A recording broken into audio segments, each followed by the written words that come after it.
So one more time, make some noise for Daniel C. When you face your face, you stand tall.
I don't like to drink, I don't like to think, fuck that. Oh, oh, oh. But I'm under you. Oh, I'm bending it over in my four-leaf clover. I'm so in love, yeah, yes. There's no one above, up above. Forever's a long time. My blue jeans will last me on. Oh, my life.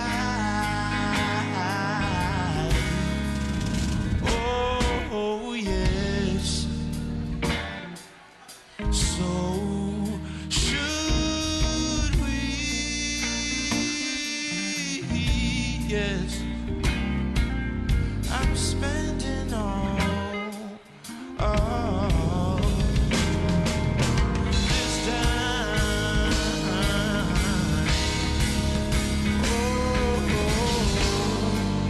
you don't even know. You don't even know me. Yes. I'm hanging from the tree. Yes. I'm hanging from the tree.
It all. Oh, I just wanna see how beautiful you are. Yes, you know that I see it. I know you're a star. Muy buenas noches, amigos, les saluda Ricarte Cortés. Estamos aquí en Háblame Cristiano, en nuestro muro de Catholic Go, para tener una nueva noche de tertulia, de conversación sobre un tema que creo que, bueno, definitivamente nos toca en dos de los aspectos más medulares de nuestra historia, nuestra vida y nuestra familia. Pero particularmente queremos tocar el tema de la participación ciudadana en defensa de la vida y de la familia. Y para eso, también aquí, como hablamos en cristiano, no queremos mucha teoría, queremos hablar con alguien que sabe de eso porque trabaja en eso, vive en eso, además participa activamente en la defensa de la vida y la familia. Y es Sergio Burga, él es representante del Instituto de Investigación de Población. Lo he puesto en castellano para que tú me lo digas en inglés, Sergio. Muy buenas noches, Sergio. ¿Cómo estás? Buenas noches. Muchas gracias por estar aquí. No, gracias a ti por la invitación. ¿Cómo es en inglés el nombre? Population Research Institute. Ah, eso suena bonito. Suena Cuéntame, Sergio, cuando hablamos de participación ciudadana, para ir de frente al tema, antes de entrar, mejor dicho, al meollo, pero participación ciudadana. ¿Qué cosa es participación ciudadana? Porque, o sea, todos estamos aquí y de alguna forma participamos, ¿no?, de lo que ocurre, ¿o no? Así es, la participación ciudadana en defensa de la vida y la familia ha encontrado, digamos, dos ámbitos importantes donde desarrollarse. Uno de esos ámbitos es las redes sociales, ¿no?, en donde la masificación de esta misma ha permitido que los ciudadanos puedan alzar su voz, opinar, defender la vida, defender la familia. Y el otro ámbito viene a ser las movilizaciones ciudadanas, las manifestaciones, las marchas. En el Perú, la marcha por la vida, la marcha con mis hijos no te metas, por ejemplo, son los ámbitos en donde digamos, los ciudadanos tienen para poder hacer esta participación activa, ¿no? Pero, digamos, hay un factor que hoy en día muchos ya lo comienzan a adoptar, que es el tema político. Hay muchos que no, todavía. Este es un proceso que de repente hace 20 años no se veía dentro de los círculos cristianos, evangélicos, católicos, pero que hoy en día ya la gente comienza a tomar en cuenta esta perspectiva de la política, ¿no? Y que justamente la participación ciudadana es la participación activa en la toma de decisiones en la esfera pública, en la esfera política. Y entonces eso ya la gente ha comenzado a entender y ha entendido de que en la medida en la que más se manifieste, esto va a tener una repercusión. Sergio, ¿por qué marcha? ¿Para qué sirve una marcha? ¿Por qué tengo que marchar? Es una forma de manifestarse. Ya, pero digamos, una forma... ¿qué impacto tiene? Yo estoy en mi casa, creo que hay que defender la vida, todo, salen a marchar y yo digo, pero ¿y para qué voy a ir a marchar? O sea, te pregunto porque tal vez por ahí que hay quien esté indeciso y quisiera saber, bueno, cuéntame, ¿por qué, Sergio, vale la pena que salga a marchar? Yo te hablo de la experiencia de Marcha por la Vida. Marcha por la Vida es una marcha de ciudadanos que cada vez han ido aumentando. Desde el 2013 hasta la fecha pasó de 100.000 a 250.000, a 500.000, a 750.000 y la última de 800.000, ¿no? Y entonces te habla de que hay una toma de conciencia de que las personas dicen, ok, los medios de comunicación no nos escuchan y los políticos no nos escuchan, entonces tenemos que salir a la calle. Y esta se ha vuelto la Marcha por la Vida y la marcha de Con mis hijos no te metas, la manifestación más grande que hay en el Perú. Perdóname que voy a insistir en esto porque tenemos el caso de Buenos Aires, Argentina en Buenos Aires. Las grandes marchas en contra de legislación que va pro aborto y finalmente con todo y marcha y lo aprueban y además marchas multitudinarias que ni siquiera tienen presencia en los medios, igual efectivamente, o sea, no llegan a salir, vemos la fotito por ahí de escasas personas, pero igual ¿significó? ¿No significó? Lo que pasa es que te tengo que explicar algo previo, pero digamos, para terminar esto de la Marcha por la Vida aquí en el Perú, ¿cuál ha sido su resonancia política de estas dos marchas? Primero, digamos que las últimas elecciones del 2016, los principales candidatos que iban a la presidencia, ninguno tenía la agenda del aborto en sus planes de gobierno, lo cual te habla de que para ellos sí es un actor importante la Marcha por la Vida como tal, por el número de personas, por lo que significa, por lo que representa. Claro, pero ahí entra un tema, y discúlpeme que polemice un poco en el tema. ¿Qué pasa si lo que yo tengo al frente es un político que utilitariamente lo que necesita de mí son votos, y entonces se encuentra que hay una gran captación de gente que puedo encontrar allí para alcanzar mis propósitos políticos a partir de decirles, bueno, ya, pues yo te voy a apoyar en esto? Así es, y eso también somos conscientes de ellos. Pero, digamos, para seguir con la narrativa que inicié sobre qué es la participación ciudadana. ¿Qué le falta a nuestra gente? Porque a veces uno termina creyendo que manifestarse en redes, manifestarse en marchas, es lo único que tenemos que hacer o lo único que hay dentro del ámbito de la defensa de la vida y la familia. Pero creemos que no, es parte de, pero no es lo único que se debe hacer. Entonces hacemos una comparación, digamos, lo extrapolamos a estas organizaciones civiles, feministas y LGTBI, que en número no son más que nosotros, ¿verdad? Pero que organizativamente, digamos, nos llevan cierta ventaja. Pero ¿dónde está la diferencia entre ellos y nosotros? En que ellos han entendido que el factor político es importante. Y entonces entienden cómo es que se juega en estas, digamos, en estas canchas, para ponerlo en un ejemplo deportivo, ¿no? Cuáles son las reglas de juego y participan. Nuestra gente no, nuestra gente, bueno, ahora no tanto, digamos, van incursionando más y cada vez se ven más organizaciones civiles, organizaciones de la sociedad civil, digamos, participando más en estas esferas, pero antes no. Y estos, por conocer cómo es la política, cuáles son el medio de la política, qué es lo que conforma la política, nos ganaban los partidos, por así decirlo. Ya, bueno, pero digamos, a ver, o sea, ahí hay un tema que también, por eso te preguntaba yo, y estás hablando, recuerda, de un país como el nuestro, que está en tremenda crisis de valores, que tiene un origen básico en el tema político, que si tú me dices méteme a política, o sea, no, eso no me va a pintar muy bien. Exactamente. Entonces, o sea, lo que estás proponiendo es, de alguna forma, ¿qué cosa quieres? ¿Que me ensucie? O sea, ¿que me mete ese tema? Exactamente. ¿A ese jueguito de negociaciones? A eso quería llegar. ¿Por qué nuestra gente no llega a entender digamos, este componente político que tiene la participación ciudadana en la defensa de la vida y la familia? Porque justamente asocia o tiene un concepto negativo de lo que es la política. Para ellos política está asociada a corrupción. Entonces dicen, no me meto. Pero cuando uno entiende, y justamente algo que hacemos en el PRI, es explicar qué es en realidad el Population Research Institute. Perdóname, pero me vino México, pues además con el apellido difícil que el lugar. Así es. Cuidado un poco con el nombre también. También.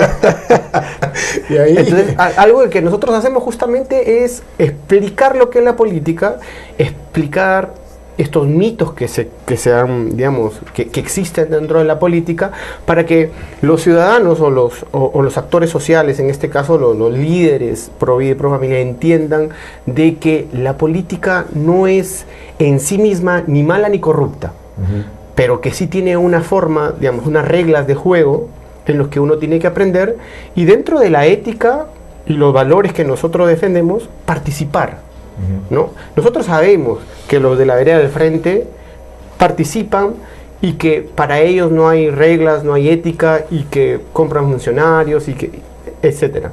Pero de aquí, de esta vereda, lo que nosotros queremos y lo que nosotros enseñamos, y nosotros cuando capacitamos a organizaciones de toda América Latina lo hacemos, le decimos: no tienes que tener miedo a participar de la política y sobre todo a usar el poder.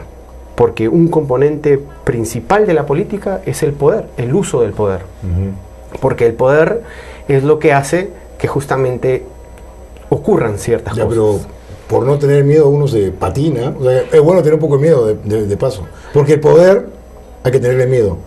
Y nos pasa, y le pasa, y nos ha pasado. O sea, no es que de pronto todos nacieron malitos. O sea, de pronto podemos tener las mejores de las intenciones, pero cuando comenzamos con el juego político y cuando comenzamos a negociar, no hablo de hacer política, hablo cuando comenzamos con el juego político, allí sin querer nos comenzamos a embarrar feo y nos olvidamos de las... Y nos ha pasado a lo largo de toda la historia, no estoy diciendo nada nuevo, pero me parece importante porque no me gustaría distraer mucho en eso, sino, ok, tú me estás diciendo, participación ciudadana, son las marchas, son esto, pero no es posible hacer nada más y además no te involucras, con miedo o sin miedo, porque es total que cada uno quede para lo que tenga que hacer, en el tema, además político, pero hacer política, que es diferente al juego de intercambio, de cómo funcionamos en el tema. Estamos generando, hasta donde estoy sintiendo, media polémica. A mí me encantaría que la gente comente un poco, Sí, por supuesto. que participen. Y ok, ¿quieren participar? Estamos hablando de participación ciudadana, por ahí ya alguien nos había comentado algo. Me gustaría que comenten sobre este tema, sobre la participación ciudadana, sobre la defensa de la vida, sobre la familia. Y aquí, particularmente, Sergio, te decía yo, me gustaría que me ayudes a comprender también por qué cuando se habla de defensa de la vida, específicamente cuando hablamos de no aborto, por ejemplo, ¿por qué este tema del aborto y de la familia está tan liado? O sea, ¿cómo es que se lió así? Yo entiendo, o sea, quiero entenderlo, pero ¿por qué hablar de aborto o defensa del aborto es hablar de defensa de la vida? ¿Cuál es el nexo que existe? ¿Cómo es que se vinculan estos dos temas como para que vayan de la mano? ¿Por qué los que proponen van con el tema de la ideología, van con el tema del aborto, van con el tema? ¿Por qué todo esto va junto? ¿Qué tienen en relación? ¿Qué los une? A ver, esto no es nuevo, ¿no? El tema de la agenda del aborto viene hace muchísimos años ya, ¿no? Digamos, sabemos que en Estados Unidos en la década de los 70 se aprobó, igual en Europa, en muchos países, en España en los 80, y luego ha venido esto ya un poco reciclado de allá a traer esas mismas prácticas para imponerlas en estos países. Una de las razones es inicialmente hace algunos años hablaban de control poblacional, ¿no? Cómo controlar la población, démosle anticonceptivos, démosle aborto, y era una de las formas que se hizo ya hace más de 50 años, ¿no? Yo todavía no sé, tú sabrás. Que empezaron con esas prácticas. Pablo VI, el santo, nuestro papa, ya lo venía hablando en Humanae Vitae, y él como profeta dijo, esto lo que va a traer es mayor asesinato, denigración de la mujer y denigración del ser humano, el uso de anticonceptivos, el uso de las prácticas abortivas. Entonces, digamos, esto es una agenda que han comenzado a adoptar países porque hay una fuerte presión internacional que a través de Naciones Unidas, ahora más reciente, en los últimos 10 años, la Organización de Estados Americanos ha empezado a impulsar. Y ha empezado a impulsar sobre todo en América Latina, ¿no? Y imponiendo este control de la pobreza para que los pobres no se reproduzcan, para que no haya más pobres. Entonces, la salida que ellos ofrecen es aprobar el aborto, ¿no? Entonces, esa es una de las cosas que vienen impulsando. En México, en América empezó en México en el año 2008 con la aprobación del aborto hasta las 12 semanas. Luego fue Uruguay en el 2013, si no me equivoco. Ahora hace poco quieren hacerlo en Argentina hasta las 12 semanas. Recién en Chile el año pasado se aprobó, digamos, las causales, que siempre te dicen que es por eso que quieren aprobar el aborto, terapéutico, malformación y por violación, pero eso es siempre la puerta de entrada para incluir el aborto a demanda, ¿no? Y ahí me viene algo que te voy a ser totalmente honesto. Yo tengo 54 años, así que sé de lo que me estás hablando también, porque alguna cosa he estudiado al respecto. Y yo sí tengo un gran miedo, te soy honesto, Sergio. A mí me preocupa, hay una máxima que a mí me preocupa mucho que dice que con el diablo no se conversa.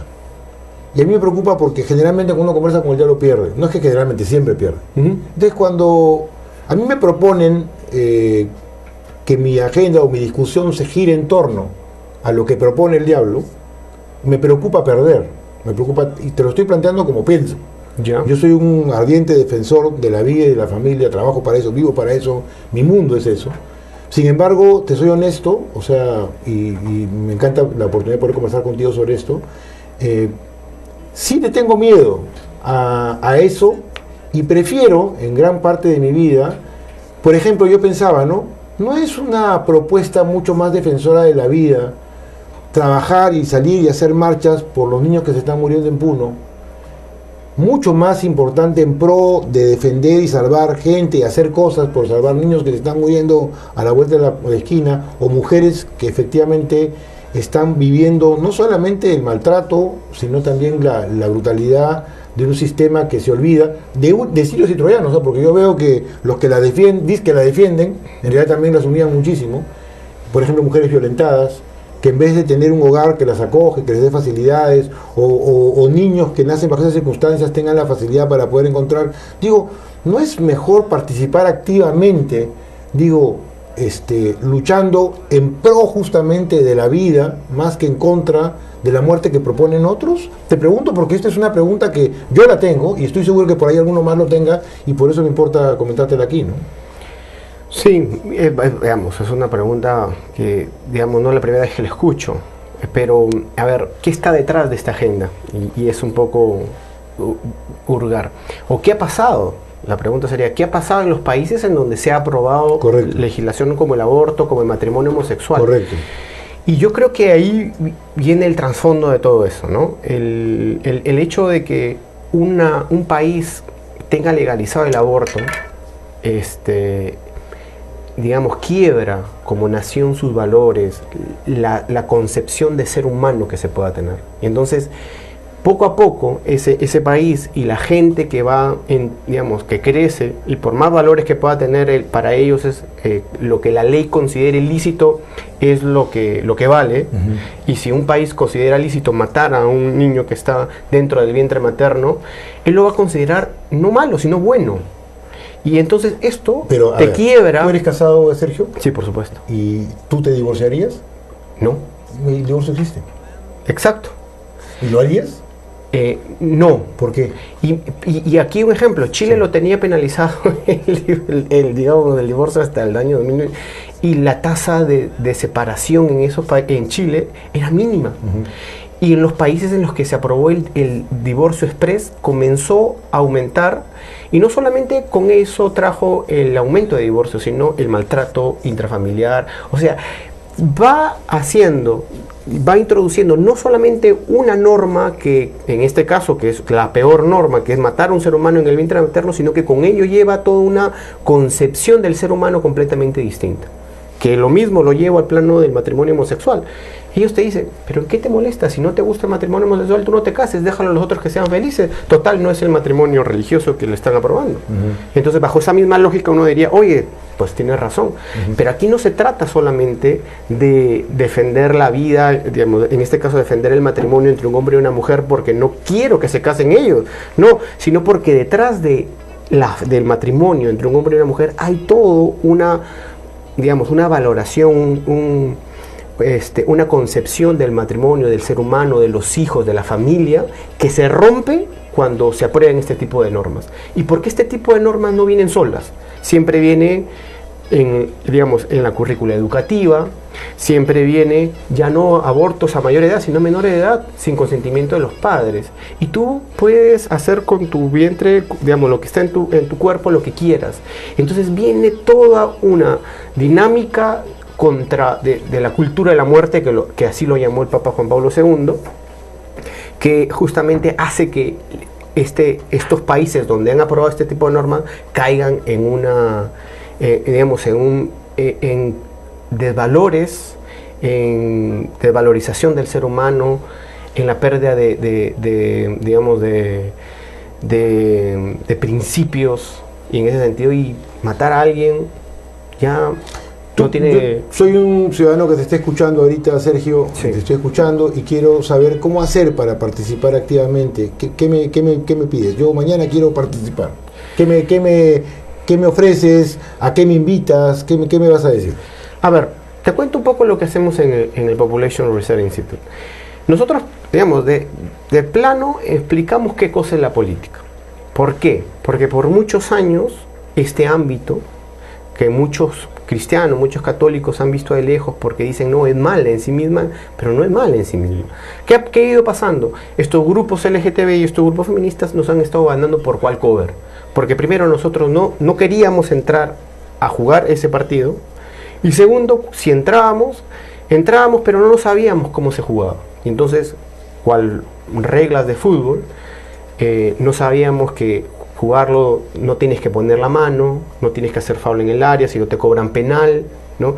La política trae todo eso, hay que saber, hay que entenderla y hay que saber jugarla para jugar.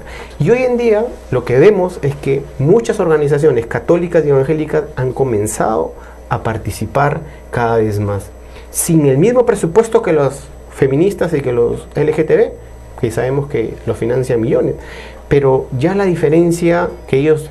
Pero ahí no estaba la diferencia estaba en que ellos sí sabían jugar. Ahora nosotros hemos empezado a participar activamente, a participar de escenarios políticos y hemos empezado a ganar. Y entonces, ¿qué cosa ofrecemos? Nosotros lo que le ofrecemos es primero hacer que la gente entienda qué cosa es la política y cuál es el fin de la política, que es el bien común. Y, digamos, dentro de esto, cómo es que se puede actuar en la política, cómo es que actúa un político y cómo presionar a un político dentro del margen de la ética. Y entonces muchas veces ponemos un ejemplo evangélico. Tú sabes, la parábola de la viuda pobre. Esta viuda, digamos, era del escalafón de los judíos de esa época. No solamente era una mujer pobre, viuda, que lo hacía dentro de la estructura la última, ¿verdad? Y teníamos al juez, que dentro del escalafón estaba en lo más alto.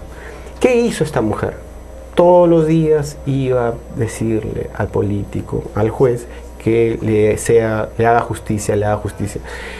Ella no se cansó, ella sabía de que en algún momento el político o este juez le iba a hacer caso.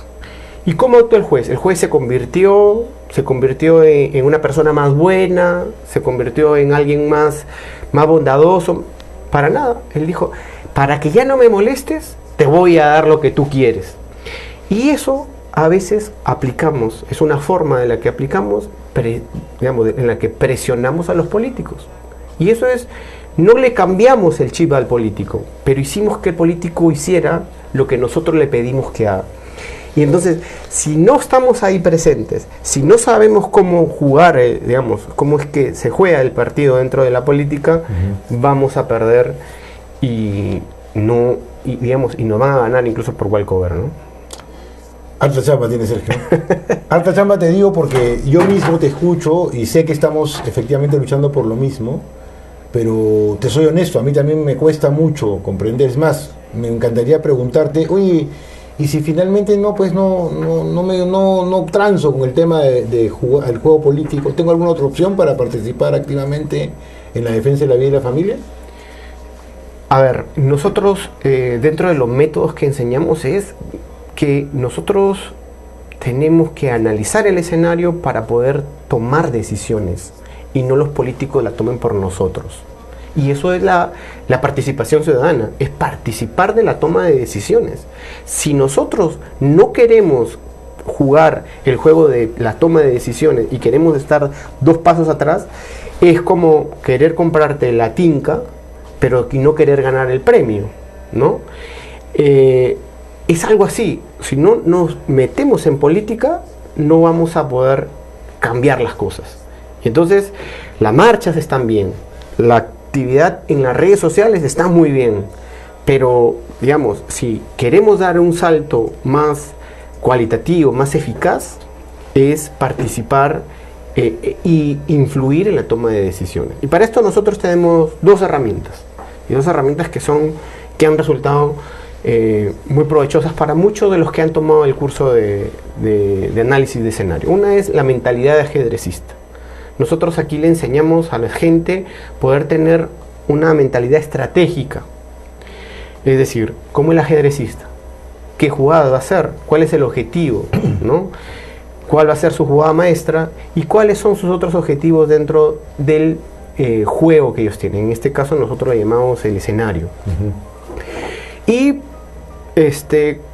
también proyectarse a cómo piensa el oponente, que es algo que hace mucho el ajedrecista, ¿no? ¿Qué movida va a hacer? ¿Cuál es la estrategia que él está implementando? Para yo anticiparme y poder hacer una jugada mejor y lograr el jaque mate. Bueno, de verdad, Sergio, me parece todo esto interesante, o sea, interesante y un reto intelectual y también afectivo, o sea, Así es. el poder congeniar propuestas que tienen que ver con ser testimonial, con la misericordia, con conversión, con muchas cosas que, a ver cómo hago para meter todo esto en la propuesta. Como tú dices, hay palabras que nos suenan y que tienen que ver con lo que nos está mostrando. Y sí, yo creo que hacer la gente cambie. Y en esto que tú dices, sí, por supuesto, que no podemos dejar que otros decidan por ti, porque eso es ser irresponsable. Pero, en todo caso, creo que sí, aquellos que tengan la capacidad para poder entrar en esto y la suficiente, bueno, si Dios lo llama por ahí, bienvenido sea, y qué bueno que estén en ese tema. Y aquellos que no, yo creo que se hace economía política, se hace política en la casa, Sí. haciendo lo que tienes que hacer con tu familia, con tu propia vida, ¿no? Y sobre todo no olvidarte que nuestra principal misión, el verdadero triunfo no está en ganar acá ningún partido, sino está más lejos que eso. Y siempre actuar con esa misericordia que nos debe caracterizar en todo momento. Yo, Sergio, te agradezco mucho tu presencia. No, gracias. Discúlpame por ahí las preguntas, pero la idea es hablar en cristiano porque sí creo que hay que hablar en cristiano y decir las cosas claras, tal como las pensamos. Ni para uno decir las cosas como las creemos. Me encanta tu coraje para decir las cosas, me encanta la claridad contra la que te expresas. Y por ahí creo que tu invitación seguramente calará para muchos en cuanto a que participen activamente en la defensa que se necesita, ¿no? Tú has dicho algo muy importante, que es, no todos estamos llamados para hacer esto efectivamente, pero sin embargo, todos sí podemos contribuir a aquello, ¿no? Entonces, este activismo en redes sociales es muy importante. Es también una forma de manifestar y de contribuir hacia algo. Quedarse y no hacer nada, creo que eso es lo que los otros quieren, que nosotros no quieren paralizarnos, quieren decirnos, no, ustedes no tienen argumentos, sus argumentos son religiosos, ustedes tienen que de la iglesia para adentro. Y yo creo que no, yo creo que sí podemos, digamos, descubriendo a cada uno lo que el Señor nos llama, pero descubriendo de que sí, nuestra voz puede incluso hacer de que, digamos, por donde el mundo quiere que vire el barco de nuestro país, nosotros podemos hacer que eso cambie. Correcto. Sergio, muchas gracias. No, y gracias seguramente a ti. podremos seguir conversando. No, está muy bien. ¿Ya? Bueno, amigos, esto fue Hoy Día Háblame en Cristiano. Les habló Ricarte Cortés, que se va con el corazón igual de ensanchado, con ganas de que finalmente el gran partido lo ganemos todos juntos. Así es. ¿No, Sergio? Así es. De una vereda y del otro lado, todos juntos, porque allá al otro lado también hay gente que está llamada y que tal vez no entendió el mensaje. Así que trabajemos mucho por amarnos, donde sea que estemos. Siempre con amor, si haces política, si haces comida, si haces colectivo, lo que sea que hagas, ama, donde sea que estés. Este fue Háblame en Cristiano. El próximo martes tenemos un tema, justo, mira. No, perdona, pero tiene que ver. Corrupción. Ahí está. Por fin vamos a hablar de corrupción. Tenemos que hablar del tema porque hay mucho que hacer efectivamente. Muy buenas noches, el próximo martes estamos aquí. Movie on every screen.